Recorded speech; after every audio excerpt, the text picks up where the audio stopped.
धैर्य रखिए, कभी कभी जीवन में कुछ अच्छा पाने के लिए सबसे बुरे दौर से गुजरना पड़ता है।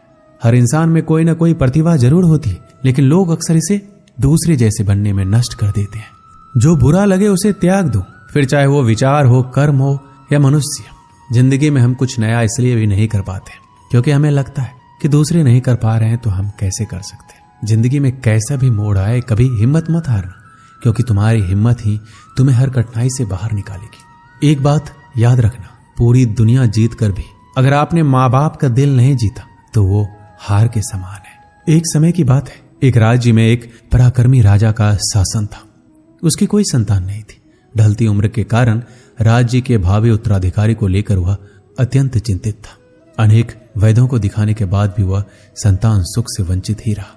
अंततः उसने राज्य के ही किसी योग्य नवयुवक को राज्य की बागडोर सौंप देने का निश्चय किया। भावी उत्तराधिकारी के चयन हेतु उसने योग्यता परीक्षण का आयोजन किया। इस हेतु एक शानदार महल का निर्माण करवाया गया। महल के दरवाजे पर गणित का एक समीकरण अंकित कर पूरे राज्य में घोषणा कर दी गई कि राज्य के सभी नवयुवक महल का दरवाजा खोलने आमंत्रित हैं। दरवाजे पर अंकित समीकरण हल कर दरवाजा जो खोलने में सफल होगा उसे महल उपहार स्वरूप प्रदान किया जाएगा और साथ ही राज्य का उत्तराधिकारी भी घोषित कर दिया जाएगा। घोषणा के दिन से ही उस नवनिर्मित महल में नवयुवकों का तांता लग गया। सुबह से लेकर शाम तक नवयुवक वहां आते और दरवाजे पर अंकित गणित के समीकरण को हल करने का प्रयास करते, किंतु आश्चर्य की बात यह थी कि कोई भी उसे हल नहीं कर पा रहा था।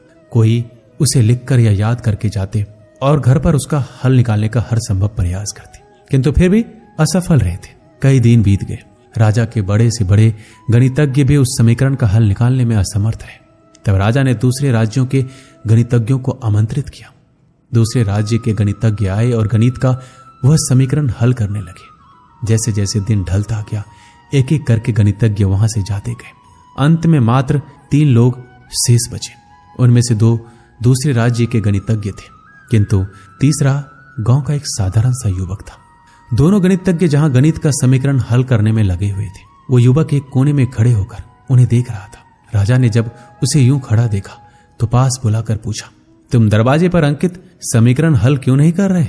युवक बोला, महाराज, मैं तो बस यूं ही इन नामी गिरामी गणितज्ञों को देखने आया हूं। ये अपने राज्य के इतने बड़े गणितज्ञ हैं, इन्हें समीकरण हल करने दीजिए। यदि इन्होंने हल निकाल लिया तो राज्य के उत्तराधिकारी बन जाएंगे। इससे बड़ी खुशी की बात और क्या होगी। यदि ये समीकरण हल नहीं कर पाए तब मैं कोशिश करके देखूंगा। इतना कहकर युवक एक कोने में बैठकर गणितज्ञों को देखने लगा। पूरा दिन निकल गया और शाम घिर आई, किंतु दोनों गणितज्ञ समीकरण हल नहीं कर पाए। उनके मस्तिष्क में पूरे दिन मात्र एक ही प्रश्न घूम रहा था कि आखिर इस समीकरण में ऐसा भी क्या है, कैसे ये हल होगा, कैसे महल का ये दरवाजा खुलेगा।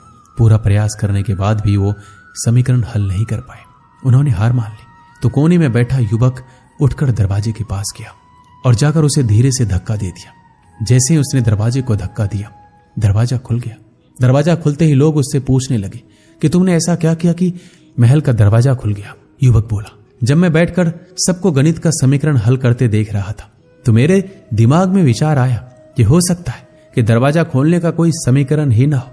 इसलिए मैं गया और सबसे पहले जाकर दरवाजे को धक्का दे दिया। दरवाजा खुल गया। दरवाजा खुलने का कोई समीकरण था ही नहीं। उसका उत्तर वहां उपस्थित राजा ने भी सुना और बहुत प्रसन्न हुआ। उस युवक को वह महल भी दे दिया गया और राज्य का भावी उत्तराधिकारी भी घोषित किया। इस कहानी से हमें क्या सीख मिलती है? जिंदगी में हम कई बार ऐसी परिस्थिति में फंस जाते हैं जब हमें लगता है हमारे सामने पहाड़ जैसी समस्या है, जबकि वास्तव में कोई समस्या होती ही नहीं, या होती भी है तो छोटी सी, लेकिन हम उसे बहुत बड़ा बनाकर उसमें उलझे रहते हैं। बाद में उस समस्या का समाधान अपने आप ही निकल जाता है, या फिर थोड़े से प्रयास के बाद। तब हमें एहसास होता है कि इतनी सी समस्या के लिए हमने कितना समय बर्बाद कर दिया। समस्या आने पर विचलित ना हो, शांति से सोचिए और फिर समाधान करने का प्रयास कीजिए। दोस्तों, इस वीडियो में बस इतना ही। मिलते हैं अगले वीडियो में। अपना ख्याल रखिएगा। जय श्री कृष्ण।